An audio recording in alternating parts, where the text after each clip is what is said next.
नमस्कार दोस्तों। जैसा कि हम लोग एईडीओ की परीक्षा के लिए सेट की शुरुआत की थी, तो हम लोग कुल 2 सेट कर चुके हैं। आज तीसरा सेट करेंगे। तीसरे सेट को 2 पार्ट में करेंगे ताकि वीडियो लंबा ना हो पाए। तो हम लोग कुल मिलाकर के 25 सेट करने वाले हैं, जो एईडीओ परीक्षा के लिए पर्याप्त होगा। इससे आप लोग बिहार एसएससी के लिए भी देख सकते हैं। जीएस का है प्रश्न पत्र, और इस प्रश्न पत्र की तैयारी है जो पेपर 2 के लिए है। पेपर 2 के लिए जिसमें 100 सवाल पूछे जा रहे हैं, 100 नंबर के। तो आज प्रैक्टिस सेट 3 है, तो इसमें देखते हैं क्या क्या सवाल पूछा गया है। चलिए शुरू करते हैं। तो पहला सवाल है कि सन 1942 में भारत छोड़ो आंदोलन में बिहार के नेताओं का महत्वपूर्ण योगदान रहा था। ये ठीक है। बिहार के कौन से प्रमुख नेता बिहार केसरी के नाम से जाने जाते थे और उन्हें भारत छोड़ो आंदोलन में सक्रिय रूप से भाग लिया था? तो कौन से नेता थे जिन्होंने बिहार केसरी के नाम से जानते हैं? वो नेता थे श्री कृष्ण सिंह। श्री कृष्ण सिंह बिहार के मुख्यमंत्री, प्रथम मुख्यमंत्री भी रहे हैं 1946 से लेकर के 1961 तक। 1961 तक। तो इसका सही उत्तर हो जाएगा आपका ऑप्शन बी। अगला सवाल देखते हैं। अगला सवाल है कि भारत में सीमांत कृषि भूमि जोत का आकार क्या है? सीमांत कृषि जोत भूमि का आकार क्या है? तो इसका सही उत्तर हो जाएगा आपका 1 हेक्टेयर से कम। 1 हेक्टेयर से कम भूमि को क्या बोलते हैं? सीमांत कृषि जोत। जबकि लघु जोत की बात करें तो लघु जोत कितना होता है? 1 हेक्टेयर से लेकर के 2 हेक्टेयर के बीच लघु जोत होता है। अगर बात करें हम लोग मध्यम जोत की, तो मध्यम जोत जो होता है 4 हेक्टेयर से लेकर के 10 हेक्टेयर के बीच होता है। जबकि बृहद जोत कितना होता है? 10 हेक्टेयर से अधिक को बृहद जोत बोला जाता है। अगला सवाल है कि 1946 में गठित अंतरिम सरकार में जगजीवन राम कौन सा विभाग सौंपा गया था? जगजीवन राम को जब 1946 में अंतरिम सरकार का गठन हुआ था, तो जगजीवन राम के पास कौन सा विभाग था? तो वो था आपका श्रम विभाग। श्रम विभाग। इसका सही उत्तर हो जाएगा आपका ऑप्शन बी। जबकि रक्षा मंत्रालय किसके पास था? तो बलदेव सिंह के पास था। बलदेव सिंह जो थे रक्षा मंत्रालय में और रक्षा विभाग देख रहे थे। जबकि हम बात करें वित्त मंत्रालय, तो वित्त विभाग किसके पास था? तो लियाकत अली के पास वित्त विभाग था। लियाकत अली। जबकि कानून मंत्रालय किसके पास था? कानून मंत्रालय जोगेंद्र नाथ मंडल के पास था। जोगेंद्र नाथ मंडल। तो ध्यान रखिएगा ये पूरा। अगला सवाल है संघीय सूची के अंतर्गत शामिल है कौन सा विषय जो है संघीय सूची के अंतर्गत आता है? तो देखिए, बात करें हम लोग संघीय सूची में, तो संविधान के जो अनुसूची नंबर जो 7 है, 7 में जो 3 प्रकार की सूची का उल्लेख किया गया है, जो उसमें आता है समवर्ती सूची आता है, राज्य सूची आता है और संघ सूची आता है। तो इसमें पूछा गया कि संघीय सूची के अंतर्गत कौन सा शामिल है? तो संघीय सूची में आपका आता है 1 से अधिक। इसका सही उत्तर हो जाएगा, मतलब क्या आएगा आपका कृषि, संचार, रक्षा और संचार आएगा आपका संघीय सूची में। हम बात करें संघीय सूची में कितने कुल सब्जेक्ट शामिल है, कितने विषय है? तो 100 विषय शामिल है इसमें रक्षा, प्रतिरक्षा, संचार, युद्ध शांति, बैंकिंग, रेलवे, बंदरगाह, मुद्रा, विदेशी व्यापारी, सब संघ सूची के विषय हैं।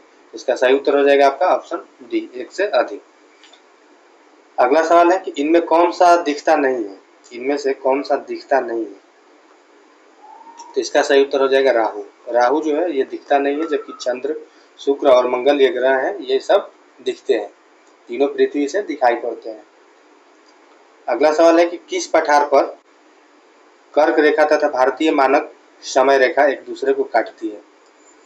तो कौन सा पठार है जिस पर कर्क रेखा और भारतीय मानक समय रेखा एक दूसरे को काटती है? तो वो है आपका बघेलखंड का पठार। बघेलखंड का पठार पर कर्क रेखा और भारतीय मानक समय रेखा एक दूसरे को काटती है। यह मध्य प्रदेश और छत्तीसगढ़ में फैला हुआ है। एमपी और छत्तीसगढ़ में छत्तीसगढ़ में ये फैला हुआ है। छत्तीसगढ़ के सूरजपुर जिले में स्थित महानदी के तट पर भैंसा मुंडा भारत का एकमात्र स्थान है जहाँ पर कर्क रेखा और भारतीय मानक समय रेखा एक दूसरे को काटती है। यानी कि कौन सा स्थान है? भैंसा मुंडा। ध्यान रखिएगा। अगला है कि किस किसान नेता मोतीलाल नेहरू तेजावत संबंधित है? किससे है? किसान नेता जो है मोतीलाल तेजावत किससे संबंधित है? तो इसका सही उत्तर हो जाएगा आपका ऑप्शन बी, यानी कि मेवाड़ के भील आदिवासी आंदोलन से। मेवाड़ के भील आदिवासी आंदोलन से संबंधित है आपके मोतीलाल तेजाब। ये कब हुआ था? तो 1921-22 में भील विद्रोह का नेतृत्व इन्होंने किया था। भील विद्रोह 1921-22। अगला सवाल है, बिहार के निम्नलिखित राष्ट्रीय राजमार्गों में से कौन सा एक सबसे लंबा है? सबसे लंबा राष्ट्रीय राजमार्ग बिहार में कौन सा है? तो इसका सही उत्तर हो जाएगा NH-31। NH-31 जो है बिहार में सबसे लंबा है। भारत का सबसे लंबा राष्ट्रीय राजमार्ग कौन है? तो NH-44 है। NH-44 भारत में है सबसे बड़ा। इसकी लंबाई कुल कितना है? 3475 किलोमीटर। 3475 किलोमीटर NH-44 का, जो भारत का सबसे लंबा राष्ट्रीय राजमार्ग है, जो श्रीनगर यानी कि जम्मू कश्मीर से लेकर दक्षिण में कन्याकुमारी तक जाता है।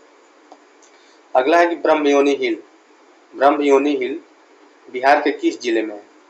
ब्रह्मयोनी हिल बिहार के किस जिला में? तो इसका सही उत्तर हो जाएगा आपका गया। गया में ब्रह्मयोनी हिल है।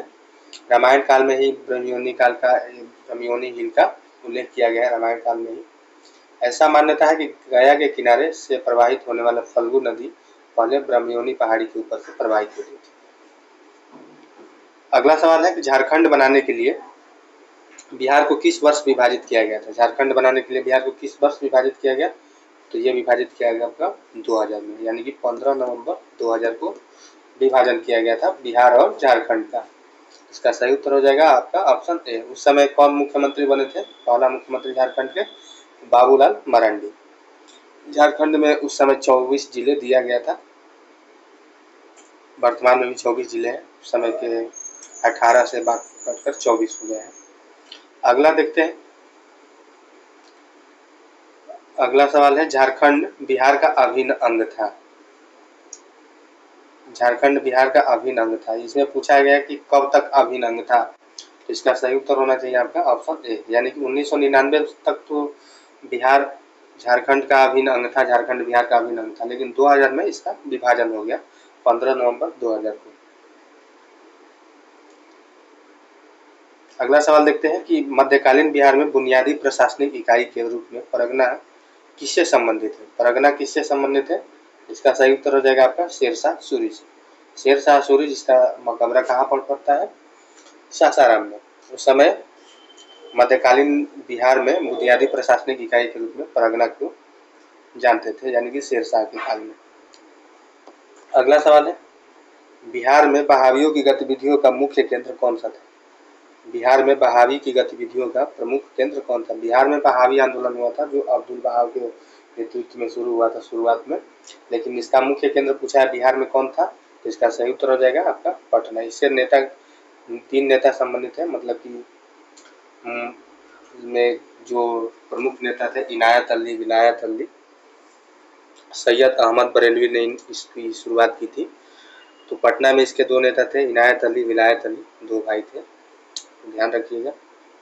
अगला सवाल है कि 1936 में अखिल भारतीय किसान सभा की स्थापना 1936 में अखिल भारतीय किसान सभा की स्थापना बिहार के किसके नेतृत्व में हुई थी? तो ये आपका सही उत्तर हो जाएगा स्वामी सहजानंद सरस्वती।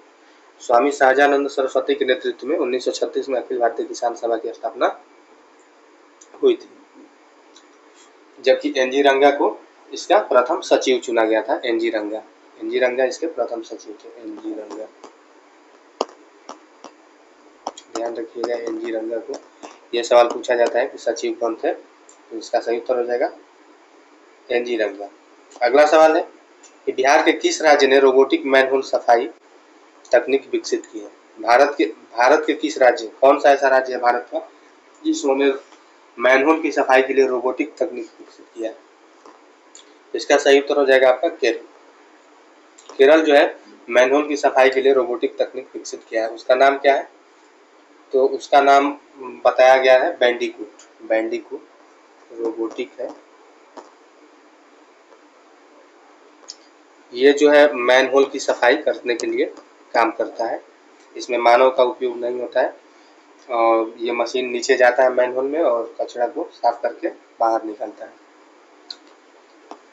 अगला है, आईआईटी मद्रास ने ई मोबिलिटी सिमुलेशन लैब लॉन्च करने के लिए किसके साथ करार किया है?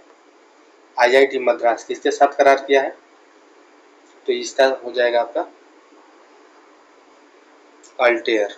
अल्टेयर जो है इसके साथ ये कंपनी है आईआईटी मद्रास ने वैश्विक प्रौद्योगिकी कंपनी अल्टेयर के साथ ये समझौता किया है ई मोबिलिटी सिमुलेशन लैब लॉन्च करने के लिए। ई मोबिलिटी सिमुलेशन लैब क्या करेगा, तो ये स्टार्टअप को शोधकर्ता और छात्रों के इलेक्ट्रिक वाहनों के अध्ययन और विकास को आगे बढ़ाने के लिए अत्याधुनिक उपकरणों और संसाधनों से सशक्त बनाता है।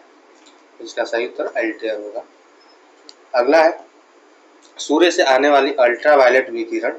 सूर्य से आने वाली अल्ट्रावायलेट विकिरण निम्नलिखित में से कौन सा कैंसर पैदा करते हैं? कौन सा कैंसर पैदा करते हैं अल्ट्रावायलेट? तो ये इसका सही उत्तर हो जाएगा त्वचा कैंसर।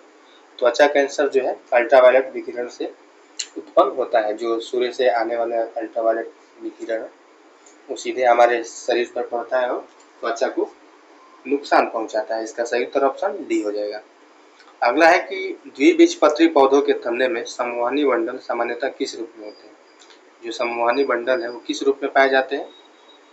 तो हो जाएगा इसका समपार्श्विक रूप में। समपार्श्विक रूप में पाए जाएंगे, यानी कि जो द्विबीजपत्री पौधे हैं के तने में समूहान मंडल समपार्श्विक, खुला और द्विसमपार्श्विक होता है, यानी कि जो उत्तक होता है एक रजुक होता है, जबकि एक बीजपत्री में समूहान मंडल क्या होता है, जाइलम और फ्लोएम का बना होता है। ये द्विबीजपत्री है, जबकि एक बीजपत्री में जाइलम और फ्लोएम का बना होता है। अगला सवाल देखते हैं। अगला है नारियल के फलों का फैलाव होता है। नारियल का जो फल है उसका फैलाव कैसे होता है? तो इसका सही उत्तर हो जाएगा मेसोकार्प द्वारा। मेसोकार्प द्वारा नारियल के फलों का फैलाव होता है। नारियल का वानस्पतिक नाम क्या है? तो कोकस न्यूसीफेरा। कोकस न्यूसीफेरा इसका वैज्ञानिक नाम है, वनस्पति नाम है। नारियल की फल भित्ति को क्या बोलते हैं? पेरिकार्प बोलते हैं। पेरिकार्प जो है नारियल के फल को बोला जाता है। ये 3 परत से बना होता है, मतलब कि एक परत होता है एपिकर्प यानी कि बाह्य परत, ये बाह्य परत होता है एपिकर्प, और मेसोकार्प होता है मध्य परत, ये जो है मध्य परत होता है, और एक होता है एंडोकार्प यानी कि आंतरिक परत, ये कठोर होता है, इसमें बीज संरक्षित रहता है। इसका सही उत्तर प्रश्न के हिसाब से ऑप्शन ए मेसोकार्प। अगला है कि फूल दिया है रिक्त स्थान भरने के लिए कि फूल का रिक्त स्थान फल बनता है। किसका फल बनता है फूल का? इसका सही उत्तर हो जाएगा अंडाशय। फूल का अंडाशय जो है वही जाकर आगे फल बनता है, यानी कि फूल का निर्माण अंडाशय से होता है। परिपक्व अंडाशय को ही फल कहा जाता है। जब वो पूरी तरह से विकसित हो जाता है अंडाशय तो उसको फल बोलते हैं।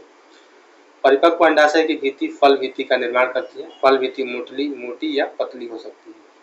मोटी फल भित्ति में प्रायः 3 स्तर होते हैं।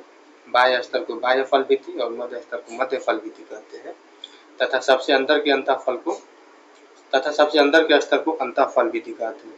सवाल पूछा गया था 71वीं बीपीएससी में कि आम के किस भाग को खाया जाता है? तो उसका उत्तर था मध्य फल भित्ति। मध्य फल भित्ति। तो ध्यान रखिएगा, ऐसा सवाल पूछा जा रहा है बीपीएससी द्वारा, तो ऐसे सवालों का प्रैक्टिस जरूरी है। अगला सवाल देखते हैं।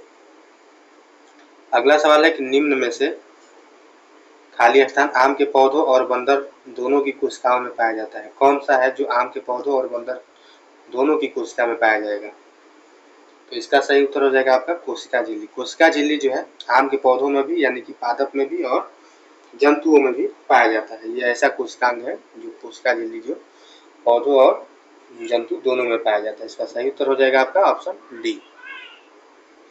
अगला सवाल देखते हैं। अगला सवाल है कि लसिका का गैर कोशिकीय हिस्सा पानी के लगभग कितने % से बना होता है? लसिका यानी कि जो प्लाज्मा होता है उसका गैर कोशिकीय हिस्सा पानी के लगभग कितने हिस्सों से बना होता है? तो इसका सही उत्तर हो जाएगा आपका 94%। 94% हिस्सों से ये बना होता है गैर कोशिकीय हिस्सा, पानी के लगभग 94%। लसिका में क्या पाया जाता है? तो श्वेत रक्त कणिका जो पाया जाता है, श्वेत रक्त कणिका यानी कि आरबीसी, रेड ब्लड सेल। अगला सवाल देखते हैं। अगला सवाल है मानव शरीर के किस अंग में उपकला कोशिका पाई जाती है? मानव शरीर के किस अंग में उपकला कोशिका पाई जाएगी? तो उपकला कोशिका जो पाई जाएगी, ये ऑप्शन में देखिए, बाल, फेफड़ा, नाक, अग्नाशय। तो इसका सही उत्तर हो जाएगा ऑप्शन ई, यानी कि उपयुक्त में से कोई नहीं, उपयुक्त में से एक से अधिक। ये पाया कहा जाता है तो उपकला कोशिका शरीर के एक विशिष्ट कोशिका होती है जो अंगों का आच्छादन करके उनकी रक्षा करते हैं। यह अंग जैसे गुर्दा, फेफड़ा, जिगर आदि में पाया जाता है। जैसे गुर्दा, फेफड़ा, ये गुर्दा फेफड़ा हो गया, गुर्दा, फेफड़ा और जिगर यानी कि यकृत में पाया जाता है।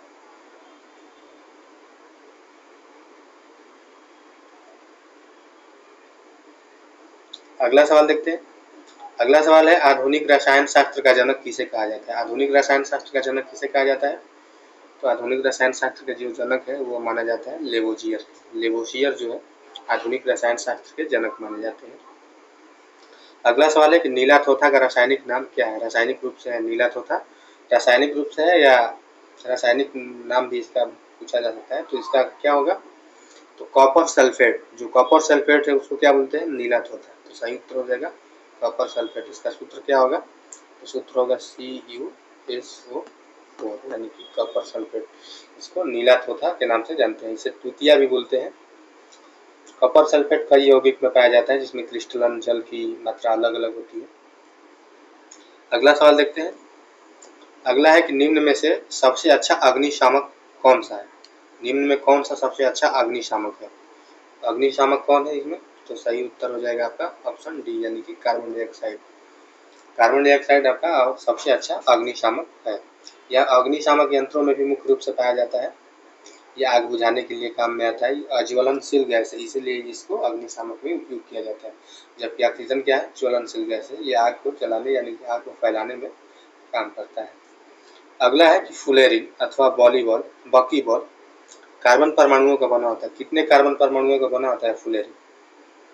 तो फ्लोरीन जो है इसमें 60 कार्बन परमाणु होते हैं। तो इसका सही उत्तर हो जाएगा आपका ऑप्शन ई, ऊपर में से कोई नहीं। 60 कार्बन परमाणुओं से मिलकर बना होता है फुलेरिन। इसको बकमिंस्टर फुलेरिन भी बोलते हैं। फुलेरिन की जो संरचना है ग्रेफाइट की तरह होती है। तो इसमें 60 कार्बन परमाणु होते हैं, ध्यान रखिएगा।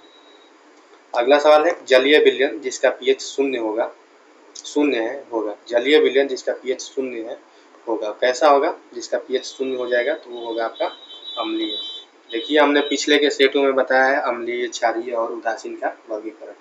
जैसे जो 7 से जो कम होते हैं और जो 7 से ज़्यादा होते हैं, जो 7 से ज़्यादा होंगे वो क्षार होंगे और जो 7 से कम होंगे वो अम्ल होंगे और जो 7 होगा, जिसका पीएच 7 होगा वो उदासीन हो जाएगा।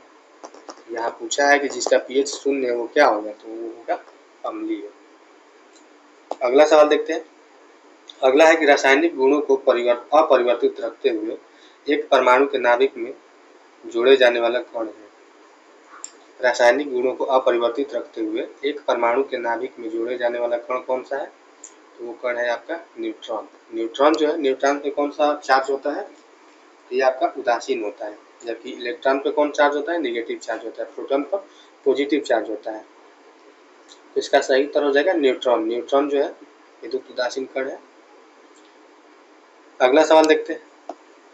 अगला सवाल है कि जिन डिब्बों में खाना पैक किया जाता है, उन पर टिन की परत चढ़ी होती है, न कि जिंक की। क्यों?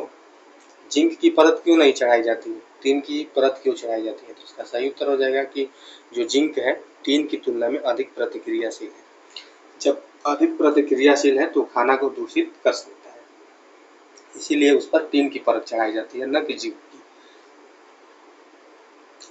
भोजन को विषाक्त होने से बचाया जाए और लंबे समय तक सुरक्षित होने से भी बचाता है।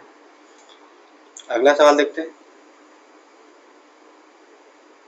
अगला सवाल है कि किस विखंडनीय द्रव का क्रांतिक मान होगा?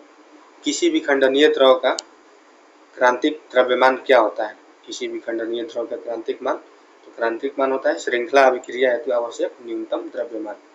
जो श्रृंखला अभिक्रिया हेतु आवश्यक न्यूनतम द्रव्यमान होता है वही विखंडनीय द्रव का क्रांतिक द्रव्यमान होता है। इसका सही उत्तर हो जाएगा आपका ऑप्शन बी। अगला सवाल है किसी शब्दकोश में लिखे छोटे अक्षरों को पढ़ते समय, किसी शब्द यानी कि डिक्शनरी में लिखे छोटे अक्षरों को पढ़ते समय आप निम्न में से किस लेंस को पसंद करेंगे? कौन सा लेंस जो होगा हमारे लिए उपयोगी साबित होगा छोटे अक्षरों को पढ़ने के लिए?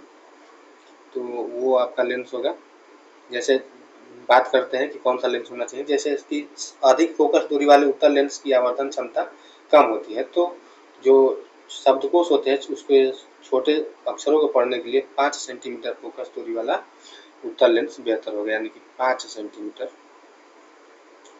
सेंटीमीटर वाला उत्तल लेंस। यहाँ पर तो कोई ऑप्शन में है ही नहीं, तो इसका सही उत्तर क्या हो जाएगा? उपयुक्त में से कोई नहीं, यानी कि 5 सेंटीमीटर वाला उत्तल लेंस सही है। यहाँ पर उत्तल लेंस है 50 सेंटीमीटर है, ये भी गलत है, ये भी। तो इसका सही उत्तर हो जाएगा आपका ऑप्शन ई, यानी कि 5 सेंटीमीटर वाला उत्तल लेंस। अगला है, निम्नलिखित में से किस भाग पर किसी वस्तु का प्रतिबिंब बनता है? किसी वस्तु का प्रतिबिंब हमारे आंखों के किस भाग पर बनता है? तो इसका सही उत्तर हो जाएगा दृष्टिपटल। दृष्टिपटल पर जो है हमारे आंखों पर सब प्रतिबिंब बनता है। जो भी हम देखते हैं उसका प्रतिबिंब हमारे आंखों के भीतर दृष्टिपटल पर बनता है। इसका सही उत्तर हो जाएगा आपका ऑप्शन सी। रेटिना पर वस्तु का प्रतिबिंब जो बनता है उल्टा और वास्तविक बनता है। उल्टा बनता है और वास्तविक बनता है, जो भी आकृति बनेगा उल्टा बनेगा, लेकिन हमको एहसास होता है वो सीधा, लेकिन वास्तविक बनता है। अगला सवाल देखते हैं। अगला सवाल है कि मानव आंख की फोकस दूरी में परिवर्तन निम्नलिखित में से किसके कारण होता है? मानव आंख की फोकस दूरी में परिवर्तन किसके कारण होगा? ये होगा आपका सिलियरी मसल्स के द्वारा। सिलियरी मसल्स जो है इनके द्वारा हमारे आंखों का प्रकाश का परिवर्तन होते रहता है, यानी कि फोकस दूरी का परिवर्तन होते रहता है। मुख्य कारण इसका सिलियरी मांसपेशियां है। अगला सवाल देखते हैं। केंद्राभिमुखी बल किसके लिए जिम्मेदार है? केंद्राभिमुखी जो बल है यानी कि सेंट्रीपिटल फोर्स किसके लिए जिम्मेदार है? तो यह जिम्मेदार है वस्तु को वृत्ताकार पथ पर गतिमान बनाए रखने के लिए, यानी कि जो भी वस्तु वृत्ताकार पथ पर गमन करेगी, गति करेगी, उसमें केंद्राभिमुखी बल यानी कि सेंट्रीपिटल फोर्स की आवश्यकता होगी। इसका सही उत्तर हो जाएगा आपका ऑप्शन बी। अगला सवाल देखते हैं। पूछा है कि कौन सा संबंध सही है? कौन सा संबंध सही है? तो हम लोग एक फार्मूला निकालते हैं। घनत्व बराबर क्या होता है? घनत्व बराबर होता है द्रव्यमान बटा में आयतन। तो ये कहाँ पाया गया है? यहाँ पर ऑप्शन सी, यानी कि घनत्व बराबर द्रव्यमान बटा आयतन, यानी कि ऑप्शन सी सही उत्तर हो जाएगा। अगला है कि एक फेम्टोमीटर कितने मीटर के बराबर होता है? एक फेम्टोमीटर जो होता है कितने मीटर के बराबर होगा? यहाँ मीटर पूछा हुआ है। एक फेम्टोमीटर में आपका 10 के घात 15 मीटर होता है, 10 के घात -15 मीटर होता है, यानी कि ऑप्शन सी इसका सही उत्तर हो जाएगा। जबकि 10 के घात 12 एक पिकोमीटर का मान है, ये जो है पिकोमीटर को बोलते हैं। अगला सवाल देखते हैं। अगला है कि विभाजन के कारण भारत का कौन सा उद्योग सबसे बुरी तरह प्रभावित हुआ? जब विभाजन हुआ था भारत का, कौन सा उद्योग जो था बुरी तरह से प्रभावित हुआ था? वह उद्योग था आपका जूट और रुई वाला। जूट और रुई उद्योग बहुत ही महत्वपूर्ण उद्योग था उस समय जब भारत का विभाजन नहीं हुआ था। जब भारत का विभाजन हो गया तो जूट और रुई उद्योग पर काफी गहरा प्रभाव पड़ा था। इसका सही उत्तर हो जाएगा आपका ऑप्शन सी। जूट उद्योग जो कलकत्ता में सन 1855 में हुगली नदी के किनारे रिसरा नामक स्थान पर इसका आरंभ हुआ था। 1859 में इसी कारखाने में पावरलूम लगाए गए थे। ध्यान रखिएगा, इसका सही उत्तर हो जाएगा आपका ऑप्शन सी। अगला सवाल देखते हैं कि आर्थिक नियोजन विषय किसमें शामिल है? शामिल सूची में, समवर्ती सूची में, राज्य सूची में? तो जो आर्थिक नियोजन का विषय है वो आपका समवर्ती सूची का विषय है, यानी कि ऑप्शन सी सही उत्तर हो जाएगा आपका। 7वीं अनुसूची में ये दिया गया है। 7वीं अनुसूची के समवर्ती सूची में आर्थिक नियोजन को शामिल किया गया है, जिस पर केंद्र सरकार और राज्य सरकार दोनों कानून बनाता है, लेकिन अंतिम रूप से किसका मान्य होता है? केंद्र सरकार का। अगला सवाल देखते हैं। अगला है कि दूसरी पंचवर्षीय योजना की रूपरेखा किसने तैयार की थी? जो दूसरी पंचवर्षीय योजना है उसकी रूपरेखा किसने तैयार की थी? तो सही उत्तर हो जाएगा आपका पीसी महालनोबिस, यानी कि ऑप्शन सी। दूसरी पंचवर्षीय योजना का कार्यकाल क्या था? तो 1956 से 1961। अब तक आप लोगों ने पंचवर्षीय योजना का मेरा वीडियो नहीं देखा है तो वहाँ आप लोग जा करके देख सकते हैं, इस यूट्यूब चैनल पर पड़ा हुआ है। पंचवर्षीय योजना और नीति आयोग का जो क्वेश्चन वाइज किया गया है वो हम लोग इसी यूट्यूब चैनल पर डाले हुए हैं। इस योजना में जो है 4.5% की वृद्धि दर का लक्ष्य रखा गया था, लेकिन वास्तविक वृद्धि दर कितना था? 4.27 वास्तविक वृद्धि दर आया था, लक्ष्य से थोड़ा सा कम, यानी कि 4.5 से थोड़ा सा कम।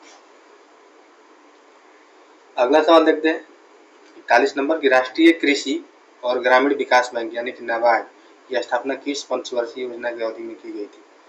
तो ये पंचवर्षीय योजना था आपका 6वीं पंचवर्षीय योजना। 6वीं पंचवर्षीय योजना का कार्यकाल कितना था? तो 1980 से लेकर के 1985 6वीं पंचवर्षीय योजना इसमें था।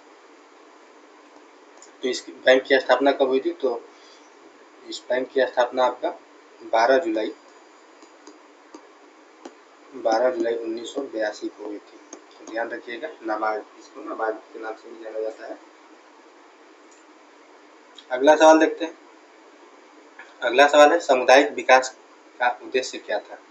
सामुदायिक विकास का उद्देश्य क्या था? तो इसका सही उत्तर हो जाएगा आपका ऑप्शन ई, उपयुक्त में से कोई नहीं, उपयुक्त में से एक से अधिक। तो इसका क्या था? ये इसका गठन कब हुआ था सामुदायिक विकास का? 2 अक्टूबर 1952 को 2 अक्टूबर 1952 को सामुदायिक विकास कार्यक्रम शुरू किया गया था। यह एक बहु परियोजना कार्यक्रम था। इसका उद्देश्य था कृषि और संबंधित मामलों, सिंचाई, संचार, शिक्षा, स्वास्थ्य, पूरक रोजगार, आवास, प्रशिक्षण आदि सुधार। तो इस प्रकार इसका सही उत्तर हो जाएगा आपका ऑप्शन ई। अगला है कि इनमें से कौन राष्ट्रीय विकास परिषद का हिस्सा नहीं है? राष्ट्रीय विकास परिषद का कौन सा हिस्सा नहीं है? तो देखिए ऑप्शन देखते हैं। नीति आयोग के सचिव, योजना और कार्यक्रम कार्यान्वयन मंत्रालय के सचिव, नीति आयोग के उपाध्यक्ष, भारत के वित्त आयोग के अध्यक्ष। उपयुक्त में से कोई नहीं। तो इसका सही उत्तर हो जाएगा ऑप्शन ई, यानी कि उपयुक्त में से कोई नहीं। इसका सही उत्तर हो जाएगा उपयुक्त में से कोई नहीं। जो इसके सदस्य हुआ करते थे, भारत के प्रधानमंत्री, केंद्रीय कैबिनेट मंत्री, सभी राज्य के मुख्यमंत्री, केंद्रीय शासित प्रदेश के प्रतिनिधि, योजना आयोग के सभी सदस्य इसके सदस्य होते थे। लेकिन नीति आयोग के संदर्भ में इस परिषद के बारे में कोई घोषणा नहीं मिलती है। तो इस प्रकार इसका सही उत्तर हो जाएगा आपका ऑप्शन ई, इनमें से कोई नहीं। अगला सवाल देखते हैं।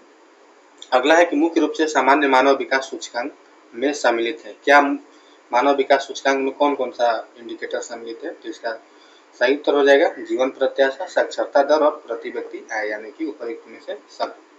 इसका सही उत्तर हो जाएगा ऑप्शन डी, जीवन प्रत्याशा भी शामिल है, प्रति व्यक्ति आय भी शामिल है, साक्षरता दर भी शामिल है। ह्यूमन डेवलपमेंट इंडेक्स सबसे पहले किसने लाया था? तो महबूब उल हक द्वारा शुरू किया गया। अगला है कि भारत में चलित न्यायालय इसका मानस पुत्र है। भारत में चलित न्यायालय इनका मानस पुत्र है। इनका किसने शुरू किया था चलित न्यायालय, यानी कि जो मोबाइल कोर्ट है, इसकी शुरुआत किसने की? तो इसका सही उत्तर हो जाएगा doctor APJ Abdul Kalam. APJ Abdul Kalam ने मोबाइल कोर्ट की शुरुआत की थी। 2007 में सबसे पहले हरियाणा में इसका शुरुआत किया गया था। 2007 में हरियाणा। अगला देखते हैं 46 नंबर सवाल। निम्नलिखित में कौन सी 74वीं संवैधानिक संशोधन अधिनियम 1992 के प्रदान की गई 3 प्रकार की नगर पालिकाओं में से एक नहीं है? कौन जो है 3 प्रकार की नगर पालिका में से एक नहीं, 3 है एक नहीं है, तो वो है आपका town area committee. Town area committee 74वीं संविधान संशोधन अधिनियम 1992 में नहीं लाया गया था। उसमें शामिल था नगर परिषद, नगर निगम और नगर पंचायत, लेकिन टाउन एरिया कमेटी उसमें शामिल नहीं थी। इसका सही उत्तर हो जाएगा आपका ऑप्शन सी। देखिए छोटे शहरी क्षेत्रों के लिए क्या होता है? नगर परिषद होता है। जो छोटे बड़े शहरी क्षेत्रों के लिए होता है नगर निगम, और नगर पंचायत होता है ग्रामीण से शहरी क्षेत्र के संक्रमण वाले क्षेत्र, जहाँ ग्रामीण और शहरी दोनों मिलते हैं, तो नगर पंचायत बोलते हैं। अगला है कि समिति जिसकी स्तुति पर देश में पंचायती राज को लागू किया गया था, उसके अध्यक्ष कौन थे? वह समिति का नाम बताना है जिसके सुझाव पर पंचायती राज को लागू किया गया था। उसके अध्यक्ष कौन थे? तो उसके अध्यक्ष थे आपके बलवंत राय मेहता।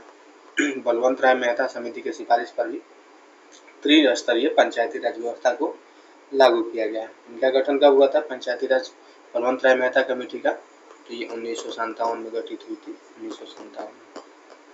ध्यान रखिएगा, इसका सही उत्तर ऑप्शन बी, 48 नंबर सवाल देखते हैं कि राज्यसभा का पदेन अध्यक्ष कौन होता है। राज्यसभा का जो है पदेन अध्यक्ष कौन होता है, तो वो होता है उपराष्ट्रपति। उपराष्ट्रपति से सवाल पूछे जाने की संभावना ज़्यादा है, क्योंकि हाल ही में जो उपराष्ट्रपति जगदीप धनखड़ थे, इन्होंने 67A के अनुसार स्वास्थ्य कारणों को हवाला देते हुए इस्तीफा दे दिया था अपने कार्यकाल में।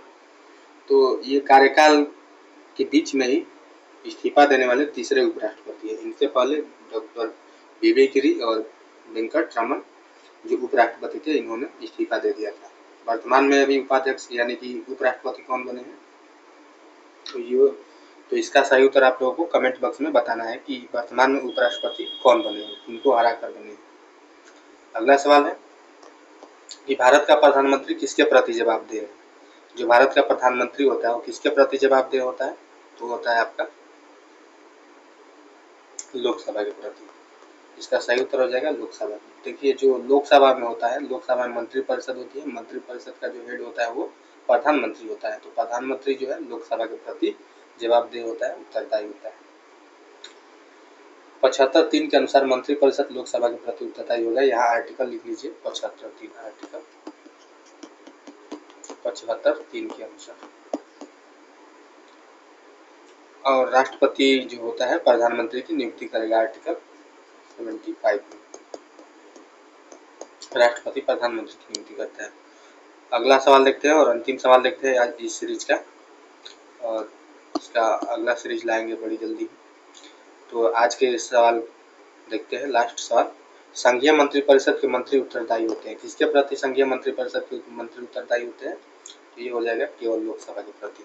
मंत्रिपरिषद कहाँ होती है, लोकसभा। तो इसके मंत्री किसके प्रति उत्तरदायी होंगे, लोकसभा के प्रति।